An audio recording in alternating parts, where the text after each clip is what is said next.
वो दैत्य जो कल्पना को डराता और लुभाता है, मेकोंग का विशाल कैटफिश।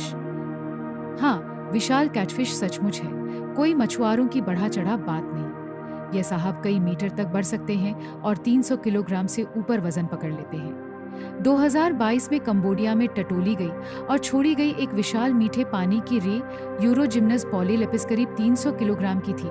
मीठे पानी की मछलियों का रिकॉर्ड। इनके अलावा बाघरेसी पूंछ वाली दैत्याकार रे, सामकार्प और रंग रूप की पूरी परेड। और कंबोडिया में कराची से स्टूंग ट्रेंग के बीच लगभग 12-20 किमी के घुमावदार हिस्से में इरावती डॉल्फिन रहती है, गोलमटोल हल्की मुस्कान वाली, जैसे कह रही हूँ शांति, हम आगे बढ़ रहे हैं। कैसा लगता है कि महाद्वीप के बीचों बीच समुद्र से सैकड़ों किमी दूर तुम डॉल्फिन देख सकते हो। नदी ऐसी करतूतें कर दिखाती है। मेकोंग की जैव विविधता केवल बड़े जानवरों का शो नहीं है, यह रेतीले टापुओं पर टहलते पक्षियों, बारिश की खबर ड्रम की तरह सुनाने में माहिर मेंढकों और हर साल पुनर्जन्म लेने वाले बाढ़ जंगलों की कहानी भी है।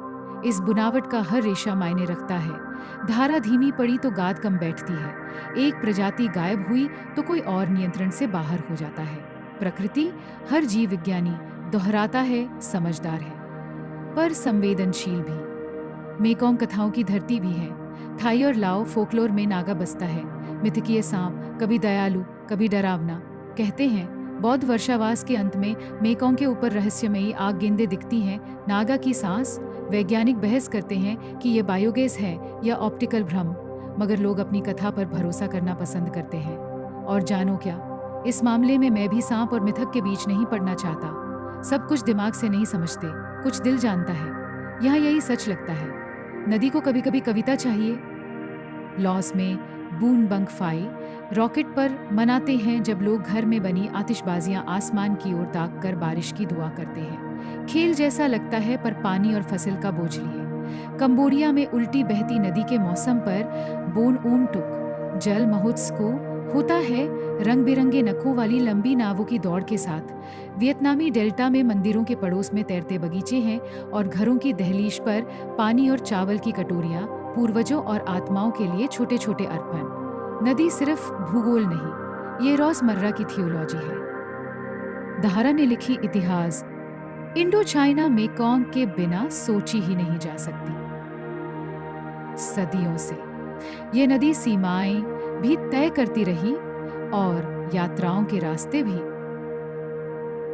19वीं सदी में जब यूरोपीय चीन के लिए जल मार्ग खोजने यहाँ पहुंचे तो हकीकत ने सपनों को जल्दी ही टोक दिया। खोजी जन नक्शों की कल्पनाएं लिए दक्षिणी लाओस के खोन फाफेन झरनों की श्रृंखला से टकराए, जिसने ऊपर की ओर जाने का रास्ता बंद कर दिया। नतीजे नहर नहीं बनी। अंततः डॉन डेड डॉन खोन करीब 7 किमी नाम की पोर्टेज रेलवे बनाई गई ताकि उफनते हिस्से को पार किया जा सके। आज उन पटरियों पर टूरिज्म चलता है और कहानी याद दिलाती है कि प्रकृति सीधी रेखाओं से कम ही राजी होती है। 20वीं सदी में मेकोंग बड़ी राजनीति के बवंडर में था। वियतनाम युद्ध, लॉस कंबोडिया के संघर्ष, नदी लॉजिस्टिक्स की धमनियां भी थी, गश्ती और पुलों का मंच भी, त्रासदियों की गवाह और जीने के जिद्दी तरीकों की भी। अमेरिकी ब्राउन वाटर नेवी डेल्टा की नहरों में दौड़ती गश्ती नावें सैन्य इतिहास का अलग अध्याय है। धूल बैठी तो नदी ने लोगों को फिर शांति में जीना सिखाया। घावों के बावजूद, युद्धों के बाद पुल आए। आज मेकोंग केवल भौगोलिक नहीं, भौतिक रूप से भी देशों को जोड़ती है। थाईलैंड लाओस को जोड़ने वाले 4 फ्रेंडशिप ब्रिज बन चुके हैं। 5वें का उद्घाटन दिसंबर 2025 के लिए योजनाबद्ध है। व्यापार फला फूला, ट्रक दोनों दिशाओं में, धान उधर, इलेक्ट्रॉनिक्स इधर। नदी वैश्विक बाग में एक पगडंडी बन गई, पर प्रकृति की अनिश्चितता अब भी उसमें सोई है। ख्वाबों की इंजीनियरिंग और मुनाफे नुकसान का हिसाब। एक और कहानी है बिजली और प्रगति की कीमत की। पूरे प्यासे देशों ने बांधों की योजना और निर्माण पकड़ लिया। ऊपरी धारा में चीन ने जल विद्युत की पूरी कतारें खड़ी कर दी। लाओस में शानदार बांध उठे, क्योंकि देश का सपना है दक्षिण पूर्व एशिया की बैटरी बनना। सुनने में भव्य, पर नदी की भी अपनी आयव्यय की किताब है। लाभ, शहरों के लिए बिजली, निर्यात की आमदनी, ट्रांजिट, हानि, पहली नजर में कम दिखती पर कुल जोड़ में चुभती। रोका गया घाट डेल्टा तक पहले जैसा नहीं पहुंचता। कटाव और खारे पानी की घुसपैठ के खिलाफ प्राकृतिक ढाल कमजोर होती है। मछलियों की यात्राएं बांधों और कगारों से घायल। सोचो, कोई तुम्हारी नौकरी के रास्ते के बीचों बीच फुटपाथ बंद कर दे, कूद लोगे? मछलियां भी कोशिश करती हैं। फिश पास बनते हैं, तकनीकी जुगाड़ होते हैं, पर योजना के मुताबिक हमेशा काम नहीं करते। बड़े जलाशय बाढ़ की लहर को देर से और सपाट भी भेजते हैं। नीचे के इकोसिस्टम और खेती की आदतों से बेताल। नतीजा, नदी की धुन बदल जाती है। प्रकृति ढलने में माहिर है, मगर उसे वक्त और जगह चाहिए। इस खेल में सहयोग मुख्य शब्द है। नदी अंतर्राष्ट्रीय है। चीन, म्यांमार, लाओस, थाईलैंड, कंबोडिया और वियतनाम सबको एक ही ऑर्केस्ट्रा में बजना है। मेकोंग रिवर कमीशन निचली धारा के 4 देशों का मंच, हाइड्रो पावर, मत्स्य, खेती और पर्यावरण के हितों को जोड़ने की कोशिश करता है। चीन और म्यांमार संवाद भागीदार हैं। सुनने में तकनीकी है भी, पर ये जीवन की टेक्नोक्रेसी है। टन टन मछली केवल आंकड़ा नहीं, लाखों के नाश्ते रात के खाने हैं। मेगावाट केवल ग्राफ नहीं, घरों की रोशनी और कारखानों की मशीनें हैं। डेल्टा धान की कटोरी, भविष्य की प्रयोगशाला। यात्रा के अंत में देखो, जहां नदी 9 अजगरों में बिखरती है। मेकोंग डेल्टा दुनिया के सबसे उपजाऊ इलाकों में है। धान, फल, सब्जियां, झींगे, ऐसा स्वाद पैलेट जो आधी दुनिया को खिलाता है। और साथ ही ये सुबह की धुंध जितना नाजुक इलाका है। समुद्र का हर सेंटीमीटर उठना, गाद का हर गायब होता लाख टन, मीठे पानी की हर कमी बढ़त, सबकी गूंज यहाँ सुनाई देती है। जैसे ही नमक नहरों के अंदर तक घुसता है, धान रूठ जाता है। किसानों को नई फसलें ढूंढनी पड़ती हैं या खारे पानी ही एक्वाकल्चर सीखनी पड़ती है। कहते हैं, पानी उठे तो नाव ऊपर जाती है। डेल्टा में कभी उल्टा होता है। नाव तो ऊपर उठती है, पर खेत डूब जाते हैं। जवाबों की तलाश चलती रहती है, साधारण एंटी सॉल्ट बैरियर से लेकर जटिल स्लूस सिस्टम तक, धान की नई किस्मों से लेकर अनुकूलन आधारित भू योजना तक। कभी रचनात्मकता जीतती है, कभी जैसा जीवन में होता है नौकरशाही। मगर डेल्टा नाजुक होने के बावजूद अद्भुत जुझारू है। तैरते गांवों और फिश फार्म्स में जाकर देखो, लोग रोजमर्रा का तैरता ब्रह्मांड रचते हैं। बेड़ों से बंधे कुत्तों के घर, मिर्च के गमले, सूखती मछलियों से लदी रस्सियां और घर का नंबर जो खड़ा नहीं, तैरता है। मेकोंग बोरियत नहीं जानती। कभी व्यापार की हाईवे, कभी 2 गांवों के बीच की कच्ची पुलिया। थाई लाओ सरहद पर ऐसे बाजार हैं जहां कपास इलेक्ट्रॉनिक से मिलती है, वियतनामी शंक्वाकार टोपी लाओस की बुनी चादरों से ऊपर की धारा में, चीन के युन्नान में नदी ऐसे नदी बंदरगाहों की सेवा करती है जो कल तक मछुआरों की छोटी टेरियां थीं। दक्षिण में कंबोडिया में फलों की नावें केसरिया वस्त्रधारी भिक्षुओं की नावों के पास से गुजरती हैं। यह ऐसा दृश्य है जहां कोई ठहरता नहीं, यहाँ सब बहते हैं। गोल्डन ट्रायंगल को मत भूलो, जहां थाईलैंड, लाओस और म्यांमार की सीमाएं मिलती हैं। कभी अफीम की खेती और तस्करी के रास्तों का पर्याय था। आज ज्यादा टूरिस्ट नक्शे का नाम, मगर इतिहास की परछाई बाकी है। नदी ने कोयले सी काली डेलें भी देखी हैं और सोने सी चमकती पगोड़ाएं भी। जैसा एक कारोबारी ने कहा था, जिंदगी के सादे मुहावरों वाला असली उद्धरण होती है। नदी ये नहीं पूछती कि क्या लादे हो, वह पूछती है तैरना आता है कि नहीं। पानी को पढ़ने की विद्या। एक ही नदी में 2 बार नहीं उतर सकते, हम हेरेक्लाइटस के साथ कहते हैं और इसे दर्शन समझते हैं। मेकोंग पर यह सीधा सादा निर्देश पुस्तक है। यहाँ पानी तुम्हारे सोचने से तेज बदलता है। आज नदी गाद का भूरा दूध बहाती है, कल रेतीले टापू उघाड़ देगी। बरसात में कुछ घंटों में इतनी उठ जाती है कि बाइक दहलीज से उठाकर छत पर रखनी पड़ती है। क्या तुम जानते हो, कई जगह घर खंभों पर इसलिए हैं कि सुंदर दिखें, ऐसा नहीं वरना पहली बड़ी लहर में घर टिकेगा कैसे। पर्यटक कहेगा, वाह क्या प्यारे पलाव फाइट। मकान मालिक मन ही मन बोलेगा, यही तो मेरा जन्म प्रमाण पत्र और बीमा है। नदी सब्र भी सिखाती है। किसान पानी का इंतजार करता है, मछुआरा मछलियों की चाल का। खबरें फुसफुसाहट से लेकर SMS तक चलती हैं, पानी आ रहा है। यह रूपक नहीं है, सच में लोग पानी को ऐसे पुकारते हैं जैसे कोई शख्स, मिजाज वाला, तोहफे देने वाला, कभी कभी रूठने वाला। ऐसे जगत में वियतनामी कहावत नूक चेढ़ा मौन, पानी पत्थर को घिसता है, घिसी पिटी अलंकार नहीं, रोज का यथार्थ है। मोहकता के साथ साथ मेकोंग के अंधियारे भी हैं। अति मछली पकड़ और आवासों का नाश आबादियों को उस रफ्तार से घटा देते हैं जिससे प्रकृति संभल नहीं पाती। नदी की बालू खदान, कानूनी हो या नहीं, किनारों को कमजोर करती है, धसकने लाती है और डेल्टा की ईंटें छीन लेती है।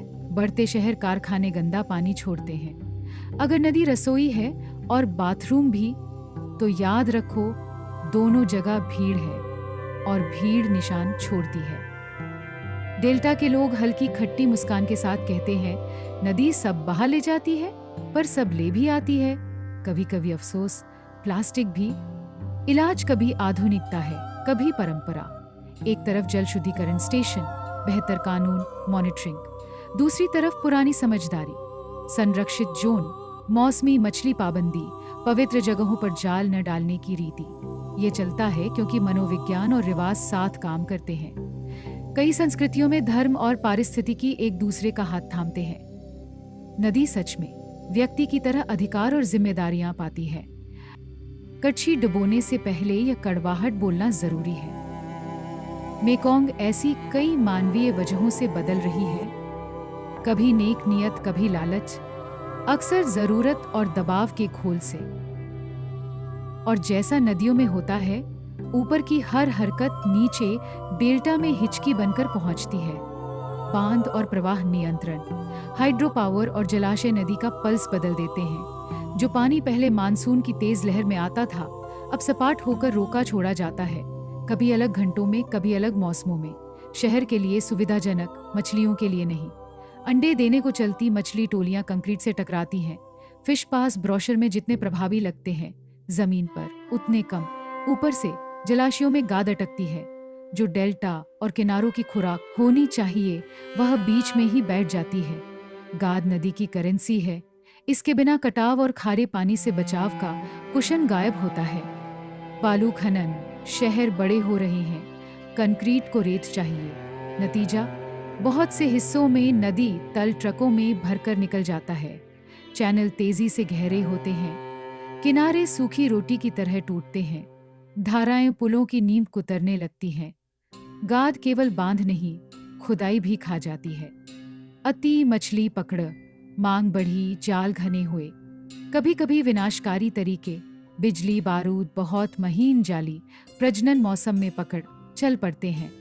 थोड़े समय में टोकरियां भर जाती हैं, लंबे में नदियां खाली। जहां समुदायों ने बंद मौसम और नोटेक जोन बनाए, वहां वापसी मुमकिन दिखी। जहां नहीं, प्रकृति पिछड़ जाती है। प्रदूषण, नदी अब सिर्फ पानी और यादें नहीं ढोती। नालों का मलजल, खेतों की खाद, कीटनाशियां, कारखानों वर्कशॉप का लोड और प्लास्टिक थैले, बोतलें, भूतजाल। शहरी औद्योगिक हिस्सों में पानी की गुणवत्ता झूले जैसी, कभी ठीक से नीचे। डेल्टा नमक और ढंसना, जब कम गाद आखिर तक पहुंचती है, डेल्टा के पुनर्निर्माण का ईंधन घटता है। साथ ही शहरों खेतों के नीचे से भूजल खींचने से धरती बैठती है। ऊपर से समुद्र का बढ़ना और बदला हुआ प्रवाह क्रम, और नहरों में नमक की घुसपैठ का नुस्खा तैयार। धान रूठता है, नारियल अलग ढंग से फलते हैं, किसान झींगे या नमक सहिष्णु फसलों पर शिफ्ट होते हैं। जलवायु परिवर्तन, यह अलग अध्याय जैसा है, पर असल में एम्प्लीफायर है। लंबी सूखाएं और तीखी बाढ़ें हर जल इंजीनियरिंग दखल का साइड इफेक्ट बढ़ा देती हैं। सूखे सालों में टोनले सांप ज्यादा सिकुड़ती है, गीले सालों में बाढ़ ज्यादा उग्र होती है। गर्म होती हवा पानी की रासायनिकी बदलती है, मछलियों पर तनाव बढ़ाती है। आक्रामक प्रजातियां और मोनोकल्चर, वाटर हाइसिंथ पूरी नहरें जाम कर देता है। एप्पल स्नेल धान के पौधे चट कर जाते हैं और फॉर्मों से भागी टिलापिया जैसी प्रजातियां स्थानीय संतुलन बिगाड़ती हैं। ऊपरी जलागम में तेज बढ़त वाले पेड़ों की मोनोकल्चर रिसाव बहाव के पैटर्न बदल देती है। शहरीकरण और कठोर किनारे, जब तटबंध पूरी तरह कंक्रीट से बांध दिए जाते हैं, नदी का बफर खत्म होता है। बाढ़ के मैदान और बाढ़ जंगल, प्रकृति की बीमा पॉलिसी गायब होते हैं। तेज बारिशें फ्लैश फ्लड में बदलने लगती हैं। क्या करें? कुछ चाबियां जो काम कर रही हैं, कोई एक जादुई बांध सब बांधों का दोष नहीं धो सकता, पर छोटे मझोले उपायों का गुच्छा है। पर्यावरणीय प्रवाह और साझा जलाशय प्रबंधन। छोड़े जाने की टाइमिंग ऐसी कि प्राकृतिक पल्स का कुछ हिस्सा लौट आए। माइग्रेशन, प्रजनन, बाढ़ मैदानों को चार्ज, गाद बाईपास और इंटेलिजेंट स्पिलवे तकनीकें जो गाद वालू को बांधों के पार ले जाएं। गाद के बिना डेल्टा का भविष्य नहीं। कारगर फिश पास और मछली दोस्त टरबाइन। ब्रोशर नहीं, मॉनिटरिंग, सुधार और वास्तविक परिणाम। मौसमी पाबंदियां और सह प्रबंधन। सामुदायिक गश्त, नो टेक जोन, विनाशकारी तरीकों पर। रेत खनन पर सीमा और निगरानी, लाइसेंस, सैटेलाइट नॉटिकल मॉनिटरिंग। निषिद्ध क्षेत्र, गंदे पानी का शोधन और स्मार्ट खेती। नाइट्रोजन फॉस्फोरस का कम बहाव, खेत स्तर पर रिटेंशन, नालों के किनारे बफर पट्टी। बाढ़ मैदानों की वापसी, जहां संभव बांध पीछे खिसकाना। बाढ़ जंगल एक घास को स्पंज बनाना। डेल्टा अनुकूलन मोड, नमक सहिष्णु फसलें, धान झींगा रोटेशन। भूजल पंपिंग में कमी, नए स्तर पर सिंचाई प्रबंधन। डेटा डिप्लोमेसी, लगभग रियल टाइम हाइड्रोलॉजिकल डेटा की खुली साझेदारी। संयुक्त पूर्वानुमान, बाढ़ सूखा चेतावनी। ये इच्छा सूची लग सकती है, पर इनमें से कई उपाय जगह जगह काम कर रहे हैं। बस उन्हें बैंसों की तरह गूंथकर बेड़ा बनाना है। एक बेत कमजोर है, 10 साथ हों तो तैर जाते हैं। अगर मेकोंग का साउंड ट्रैक होता तो छोटी लहरों के छितराने की सरसराहट से शुरू होता, फिर चप्पुओं की ठक ठक, अनानास बेचती औरत की आवाज और पांडे से कूदते बच्चों की खिलखिलाहट जुड़ जाती। पृष्ठभूमि में मंदिर का घंटा और नाव की मरम्मत करता बढ़ई की हथौड़ी। स्वाद मिर्च जैसा तीखा, पसीने जैसा नमकीन, आम जैसा मीठा और इमली जैसा खट्टा। प्लेट में मिलेगा टटो की थाई टॉम यम, वियतनामी खट्टी मीठी मछली सूप घन, चुआ अनानास के साथ कंबोडियाई प्रहोक फर्मेंटेड फिश पेस्ट, जो किसी भी खुशबू पर भारी पड़ सकता है। किसी को लजीज, किसी को चुनौती। नदी प्लेट पर भी सहिष्णुता सिखाती है। किनारे पर कभी कोई गिटार उठाकर पानी पर गीत छेड़ देता है, उस पानी का जो बहता है और सपनों में लौट आता है। थाईलैंड में मखोंग नाम का एक सुनहरा पेय लोकप्रिय है, चावल और गन्ने की हल्की खुशबू वाला। ब्रांड 1941 में शुरू, रम स्टाइल स्पिरिट, विस्की नहीं। मार्केटिंग से भ्रम मत पालो, ये नदी का पानी नहीं, नदी की रूह है बोतल में। और ये रूह कभी कभी काफी बातूनी निकलती है। दुनिया के लिए मेकोंग की सीख। यह कहानी हमें क्यों चाहिए जब हम दूर रहते हैं? क्योंकि मेकोंग आईना है। आज के सवालों का बढ़ते शहरों को कैसे खिलाएं, बिना उन नदियों को मारे जो उन्हें खिलाती हैं।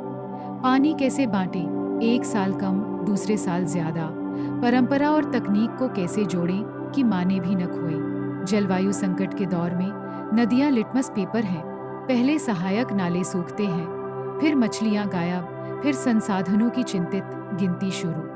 मेकोंग दिखाता है कि सीमा पार सहयोग विलासिता नहीं, जरूरत है। पानी पुलों पर पासपोर्ट नहीं दिखाता, तो हम बहती चीजों पर मुहर क्यों लगाना पसंद करते हैं। एक और सीख, विनम्रता। बड़े इंजीनियरिंग प्रोजेक्ट में होते हैं और हमें ऊर्जा भी चाहिए, पर हर मेगावाट की परछाई कहीं और पड़ती है। हर बांध उस किसी के बारे में भी निर्णय है जो उसके साए में जाल फेंकता है। डेल्टा में हर नई नहर रक्त संचार का नक्शा बदल देती है। समझदार योजना वही है जो नक्शे को जीवित जीव की तरह देखे। मुश्किल, बिल्कुल, पर जैसे पुरानी कहावत है, बूंद पत्थर को बल से नहीं, बार बार गिरने से काटती है। शायद एक बड़े प्रहार की जगह बहुत सी छोटी लगातार फैसलों की जरूरत है। 100 साल पुराने मेकोंग को पढ़ो तो चकित होते हो। कितना कुछ नहीं बदा। मानसून अब भी आता है, धान अब भी सुनहला होता है, नावों की दौड़ अब भी होती है। और कुछ स्वर नए हैं, खेतों के ऊपर ड्रोन की भन भन, वे ठिकाने जहाँ कभी मछलियों के झुंड गरजते थे, अब की खामोशी। यह चर्चा कि बेटा गांव में रहे या शहर की फैक्ट्री जाए, ये त्रासदी नहीं, चलती दुनिया की सच्चाई है। नदी भी नई धुनें सीख रही है। शायद कुछ दशक बाद कोई लिखे कि मेकोंग पानी प्रबंधन की सबसे अच्छी प्रैक्टिस का मैदान बना। कमाल के फिश पास, लौटे हुए बाढ़ जंगल और मछुआरे जो नदी के प्रहरी बन गए।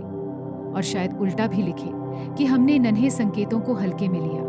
अभी तो चुनाव हमारे पास है, सब कुछ हमारे हाथ में नहीं, पर बहुत कुछ इस पर है कि क्या हम नदियों को समस्याएं बहाने वाली पाइप मानना छोड़ते हैं या नहीं। जब मैं मेकोंग को सामूहिक कल्पना के नायक की तरह सोचता हूँ तो एक साथ कई दृश्य दिखते हैं। लुआंग प्रबांग के मंदिर की सीढ़ियों पर बैठे भिक्षु की मुस्कान, फेरी से उतरी बाइक की उड़ती धूल, रेतीले टापू पर खड़ी एक बगुला और भोर के मछली बाजार में चमकती शल्कों की झिलमिल। वे हाथ जो जाल सुलझाते हैं, वे हथेलियां जो कमल के फूल चढ़ाती हैं, वे बच्चे जो मछलियों जितनी तेज तैरना सीखते हैं, क्योंकि यह शौक नहीं, सुरक्षा पाठ है। और कुछ आम से शब्द जो यहाँ बिल्कुल फिट बैठते हैं, नदी ही जीवन है। हेराक्लाइटस सही था, तुम एक ही नदी में 2 बार नहीं उतरोगे, पर एक बात और जोड़ो, तुम एक बार उतरोगे और नदी हमेशा के लिए तुम में उतर जाएगी। कभी उसके किनारे खड़े हो तो उस विशाल शांत सांस को सुनो, उन सब लोगों के बारे में सोचो जो उससे जीते हैं और उसके लिए जीते हैं, और अपने आप से एक सादा सवाल पूछो, मैं क्या कर सकता हूँ ताकि हमारी नदियाँ जहाँ भी हों अपनी पूरी आवाज में बोलती रहें। अंत में एक और विचार, सीधा पर धारा जितना सच्चा। इंसान नदी पर राज नहीं करता, ज्यादा से ज्यादा उससे बात करना सीखता है। मेकोंग से यह बातचीत लंबी भी होती है, कभी शोरगुल से, कभी फुसफुसाहट में, पर यह कीमती है क्योंकि जवाब हमेशा वही है, जीवन। और जीवन बहता रहता है।